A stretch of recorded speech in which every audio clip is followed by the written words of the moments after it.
सिंह और आप देख रहे हैं आपका शहर। आज हमारे साथ प्रभाग क्रमांक 2 से उबाटा शिवसेना के उम्मीदवार पूनम हेमराज शर्मा हमारे साथ मौजूद है और आज हम उनके साथ चर्चा कर उनका ये राजनीतिक सफर और जो चुनाव है उसके बारे में उनके साथ हम चर्चा करेंगे। नमस्ते मैडम, राजनीतिक सफर आपका कैसा शुरू हुआ उसके बारे में थोड़ी सी जानकारी दे और अपना संक्षिप्त परिचय दे। जय महाराष्ट्र। मैं पूनम हेमराज शर्मा प्रभाग क्रमांक 2 पर शिवसेना उबाटा की तरफ से उम्मीदवार हूँ। मैं एक साधारण गृहिणी हूँ। मेरी कई सारी समस्याएं ऐसी हैं जो प्रभाग से जुड़ी हुई है, समाज से जुड़ी हुई है। इन्हीं समस्याओं का निदान पाने के लिए मैंने अपना कदम राजनीतिक फील्ड में रखा है। मैडम, आपको प्रभाग क्रमांक 2 में कौन सी समस्याएं नजर आती है? देखिए मैडम, समस्या चाहे छोटी हो या बड़ी हो, समस्या ही होती है। यहाँ पर पहली समस्या हमारी पानी की आती है, सड़कों की आती है, शिक्षा संबंधी समस्या भी होती है, वैश्यवृत्ति संबंधी है। तो मैं इन सारी समस्याओं से ही लड़ने के लिए आज मैंने अपना ये दृढ़ निर्णय लिया कि मैं इस फील्ड में उतरूं और मेरी जो भी मेरे से हो सके मैं उन समस्याओं का निवारण कर लाऊं। आपने जैसे कि कहा कि हमारे प्रभाग में पानी की समस्या है, सड़कों की समस्या है, तो आप ये सब समस्याओं का निदान कैसे देंगे यहाँ की जनता को? देखिए, पानी की अगर कोई कहता है कि हम 24 घंटे पानी लाते हैं तो उसके लिए स्टोरेज फैसिलिटी होना बहुत जरूरी है। क्या हमारे प्रभाग में स्टोरेज फैसिलिटी है? नहीं। मैं अपने प्रभाग की जनता के लिए वो स्टोरेज फैसिलिटी उपलब्ध करवाऊंगी। सड़कों पर छाए अंधकार को हटाने के लिए स्ट्रीट लाइट, उस फैसिलिटी की मैं सोलार फैसिलिटी की जो स्ट्रीट लाइट होती है मैं वो भी उपलब्ध करवाऊंगी, जिससे मेरा प्रभाग रोशन होगा। हमारे मेरा भाईंदर में शिक्षा जो है, भाईंदर में सरकारी स्कूलों का शिक्षा स्तर इतना नीचे उतर चुका है कि उससे मिडिल क्लास के फैमिली के बच्चे अपनी शिक्षा नहीं ले पा रहे। तो मैं उस स्तर को भी ऊपर लाने की कोशिश करूंगी। मिडिल क्लास की जो बच्चे लोग हैं उनका भी कम फीस में उनकी शिक्षा उनको बराबर मिलती रहे। और एक बात और कहना चाहूंगी कि RTE के तहत 2 से 3 बच्चों की जो प्राइवेट स्कूल होती है उसमें फीस माफ होती है।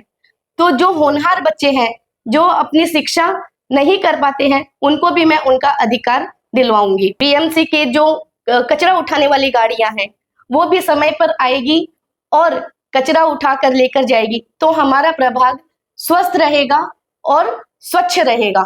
मैडम, हमारा भाईंदर स्टेशन जहां सबसे ज्यादा फुटफॉल्स हैं, वहां पर रात को 12 बजे के बाद जो वैश्यवृत्ति होती है नगर सेवकों को आज तक नहीं दिखी। हमारे घर की अच्छी महिलाएं भी बाहर से भाईंदर में आती है तो लोग उन्हें भी उसी नजरों से देखने लग जाते हैं।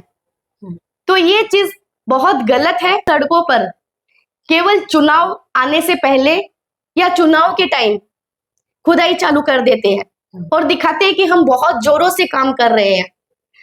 तो ये जो जनता को परेशान करने वाला काम है वो बिल्कुल भी बर्दाश्त नहीं होगा। अब प्रभाग 2 से जीत कर आओगी, यशस्वी हो गई आप, तो सबसे पहला कार्य आपका क्या होगा?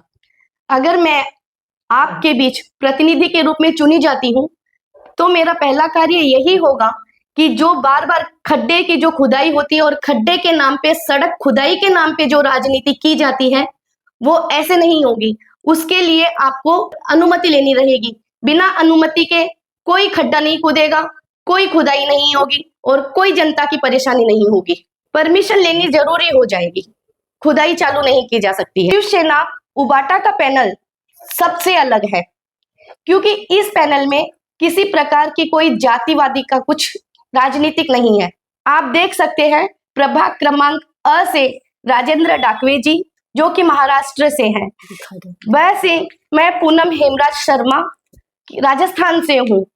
कैसे नूतन भरत ठाकुर जो उत्तर भारतीय हैं और ड से हुकुम चंद अग्रवाल ये भी उत्तर भारतीय है। यहाँ जाति के नाम पर कोई राजनीति नहीं है। वो पैनल मुझे अपनी एक अलग पहचान दे रहा है। तो आप आपका शहर की तरफ से मीरा भाईंदर की जनता को क्या संदेश देंगे? तो मैं जनता से हाथ जोड़कर यही विनती करूंगी कि आप अपना कीमती वोट अवश्य दें। आप एक नगर का राजा नहीं, आप एक नगर की सेविका को चुन रहे हैं, इसलिए अच्छा चुनो, सच्चा चुनो। जो सच हो सके वो सपना चुनो। जय महाराष्ट्र। जैसा कि आपने देखा, हम लोग ने पूनम शर्मा के साथ संवाद साधा और उन्होंने जो भी अपनी भावनाएं जनता के सामने रखी है उस पे गौर करके प्रभाग 2 से एक नया चेहरा चुने और ये भी बताया कि ऐसा व्यक्ति चुने जो आपकी सेवा करे। ऐसे ही नए लोगों से आपको मिलाते रहेंगे। मैं दीपा सिंह, धन्यवाद।